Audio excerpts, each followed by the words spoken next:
Hello అండి, అందరికీ welcome to my channel. ఈరోజు ఈ వీడియోలో మనం ఇంట్లోనే చికెన్ కర్రీ టేస్టీగా ఏ విధంగా చేసుకోవాలో చూడబోతున్నాం.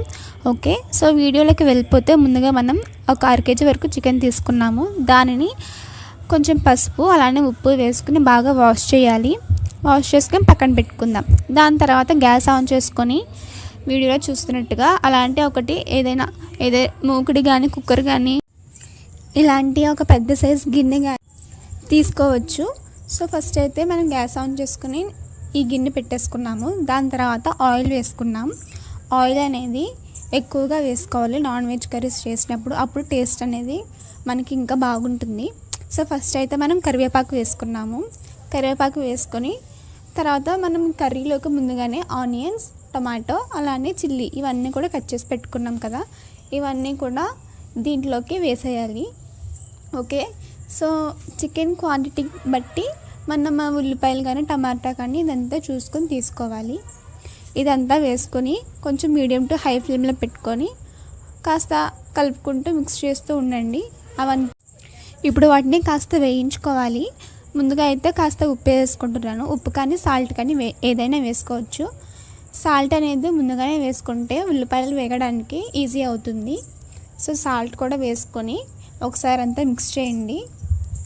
ఉల్లిపాయలు అనేవి మనకి పూర్తిగా వేగనవసరం లేదు, జస్ట్ సగానికి ఉడికితే సరిపోతుంది. సో ఇలాగా సిమ్లో కానీ మీడియంలో కానీ ఇలా పెట్టుకొని కలుపుకుంటూ వేయించుకుంటూ ఉండాలి. సో ఈ విధంగా ఇవి వేగడానికి కాస్త సమయం పడుతుంది, కాస్త వెయిట్ చేయాలి. నెక్స్ట్ వచ్చేసి మనం ముందుగానే చికెన్ వాష్ చేసుకున్నాం కదండి, ఆ చికెన్ని ఇప్పుడు దీంట్లోకి యాడ్ చేయాలి. చికెన్ అనేది ఉల్లిపాయలు పూర్తిగా వేగిన తర్వాత వేయడం కాకుండా ఉల్లిపాయలు ఒక 50% వేగిన తర్వాత చికెన్ కనుక వేసుకుని ప్రాసెస్ అనేది కంటిన్యూ చేస్తే టేస్ట్ అనేది బాగా వస్తుంది. సో అందుకని ఇప్పుడు మనం చికెన్ వేస్తున్నాము. సో ఇలా చేస్తే టేస్ట్ ఇంకా బాగుంటుంది నార్మల్గా కంటే. నెక్స్ట్ వచ్చేసి చికెన్ వేసుకున్న తర్వాత ఒకసారి అంతా కూడా మంచిగా మిక్స్ చేయండి. మీడియం ఫ్లేమ్లో పెట్టుకొని చూస్తున్నాను కదండి, ఈ విధంగా చికెన్ ఉడకడానికి కాస్త టైం పడుతుంది. సో కాస్త వెయిట్ చేయాలి. సో నెక్స్ట్ వచ్చేసి దీంట్లోకి మనం అల్లం వెల్లుల్లి పేస్ట్ అనేది వేసుకోవాలి. అల్లం వెల్లుల్లి పేస్ట్ అనేది ఒక 2-3 స్పూన్ల వరకు వేసుకోవాలండి. ఇది కూడా వేసుకున్న తర్వాత అది పచ్చివాసన అనేది పోవాలి కాబట్టి చికెన్తో కలిపి ఇదంతా కూడా మనం వేయించుకుంటాము. ఓకేనండి, ఇదంతా కూడా మనం మీడియంలో పెట్టుకొని చేసుకుంటాము ఈ ప్రాసెస్ అనేదంతా. నెక్స్ట్ వచ్చేసి పసుపు వేసుకుంటున్నామండి. మనం స్టార్టింగ్లో ఇక్కడ పసుపు అనేది వేయలేదు, ఇప్పుడే వేసుకుంటున్నాము. సో పసుపు కూడా వేసుకొని అంతా ఒకసారి మిక్స్ చేయండి. చాలా ఈజీగా అయిపోతుందండి. అల్లం వెల్లుల్లి పేస్ట్ కూడా నేను హోమ్మేడ్దే వాడుతున్నానండి. ఇలాంటివి ఏమన్నా మనం యూజ్ చేయాల్సిన అవసరం వచ్చినప్పుడు హోమ్మేడ్వి వాడితేనే టేస్ట్ అనేది బాగా వస్తుంది.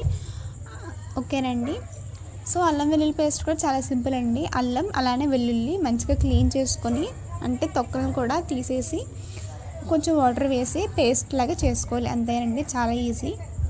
చూస్తున్నారు కదండి, నేను కూరని మీడియం ఫ్లేమ్లో పెట్టుకొని ఉడికించుకుంటున్నాను. నేను వాటర్ ఏమీ వేయలేదు, ఆ చికెన్ నుండి వాటర్ అనేది వస్తుంది, మీరే చూడండి. సో చికెన్ నుండి వాటర్ వస్తుంది కదండి, ఎక్స్ట్రాగా వాటర్ ప్రస్తుతానికి అయితే వేయనవసరం లేదు. ఆ వాటర్ అనేది ఆల్మోస్ట్ ఇంకిపోతుంది అనే టైంకి మనం కారం అనేది వేసుకోవాలి. ఓకేనండి, చూస్తున్నారు కదండి, ఈ విధంగా వాటర్ అయితే స్టార్టింగ్లో మనం ఇప్పుడు కూడా యాడ్ చేయకూడదు. ఓకే, సో నెక్స్ట్ వచ్చేసి కారం వేసుకుంటున్నాను నేను. మీరు ఎంత తినగలిగితే అంత, నేను ఒక 2-3 స్పూన్స్ వరకు వేసుకుంటున్నాను కారం. ఓకేనండి, సో కారం కూడా వేసుకున్నాక అంతా కూడా ఒకసారి మిక్స్ చేయండి కర్రీ మొత్తం కూడా. ఓకేనండి, సో ఈ విధంగా అంటే ముక్కలకి అంతా కూడా కారం పట్టేలాగా బాగా కలుపుకోవాలండి. ఈ విధంగా చూస్తున్నారు కదండి. అలానే కర్రీలో మనకి ఉప్పు ఎక్కువ తక్కువ అయిందా అనేది ఇప్పుడు ఒకసారి చూసుకోండి. ఓకేనండి, ఒకవేళ తక్కువ అయితే మళ్ళీ వేసుకొని మంచిగా మిక్స్ చేసుకోండి, సరిపోతుంది. చూస్తున్నారు కదండి. నెక్స్ట్ వచ్చేసి నెక్స్ట్ వచ్చేసి మనం చికెన్ కర్రీ చేస్తున్నాం కాబట్టి దీంట్లోకి చికెన్ మసాలా అనేది వేసుకుంటామండి.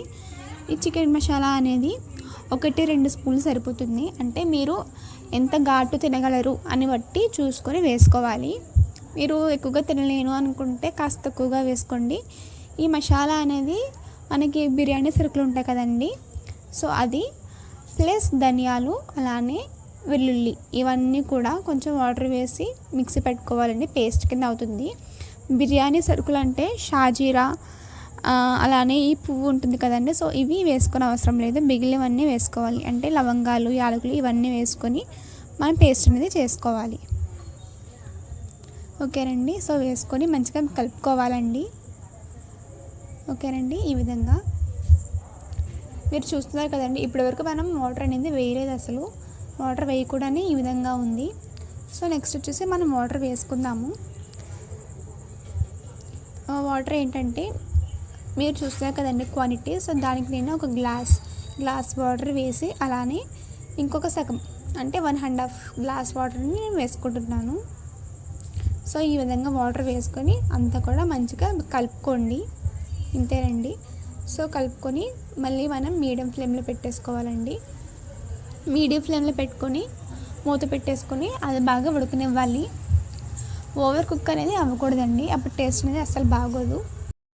మీకు గ్రేవీ అనేది ఎక్కువగా కావాలి అనుకుంటే వాటర్ అనేది కాస్త ఎక్కువగా వేసుకోండి, లేదు అనుకుంటే కాస్త తక్కువగా వేసుకోండి. అంతేనండి. సో వాటర్ అనేది వేసేసి ఫైనల్గా మూత పెట్టేసి దాన్ని ఉడకనివ్వాలి. మధ్యలో కాస్త కలుపుకుంటూ ఉండాలండి. అంతేనండి.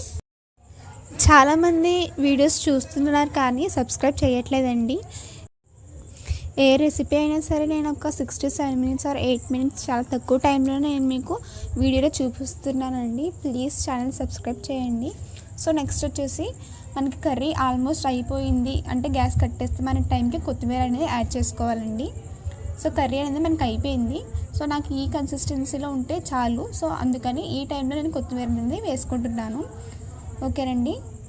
ఇది మన చికెన్ కర్రీ రెసిపీ అండి. వీడియో నచ్చితే ప్లీజ్ లైక్ చేయండి.